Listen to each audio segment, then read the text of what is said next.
Ngaka Maphalla o tumme ka bongodi ba dibuka tsa Sesotho.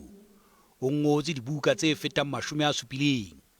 O boetse a ngolla radio, dipale le ditshwantshiso tse ngata le ho rupella bangodi ba thuthuhang. Ke motho ya shebileng boitshwaro ba setjhaba, boitshwaro ba motho ka bomong.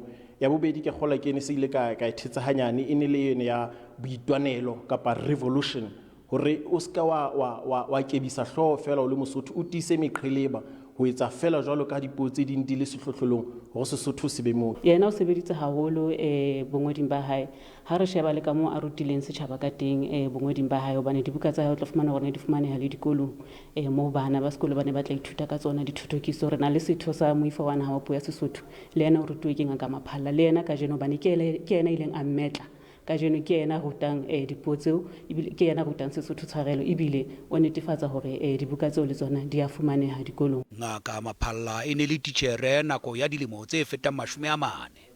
O ile a re ruta re le bangodi hore re lokela hore re be kgokanyana re sebetse mmoho ho sa natsahale maemo a rona, re kana ra fapana ka maikutlo le ka tjhabelo pele, empa ona re ruta hore re lokela hore re sebetse mmoho ka dinako tsohle. O abetswe dikgau tse mmalwa, a boela a abelwa tlotla ya lengolo la kgerata ya bongaka ke University of Free State ka 2007.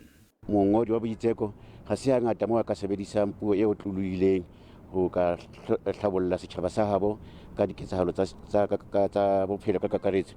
Re fumana Dr. Maphalla a ile a ba le bokgoni ba ho etsa jwalo, moo ileng a beha le ho ngola dingolo tsa hae tsa boitseko ba tokoloho le dipolotiki ka puo e ipatileng. Ngaka Maphalla o hapile kgau ya hae ya pele ka 1980 nakong eo a neng a ngolletse Radio Sesotho eo ka jeno e leng Lesedi FM Thotokiso. Ba lelapa ba ntse ba hlophisetsa lepato.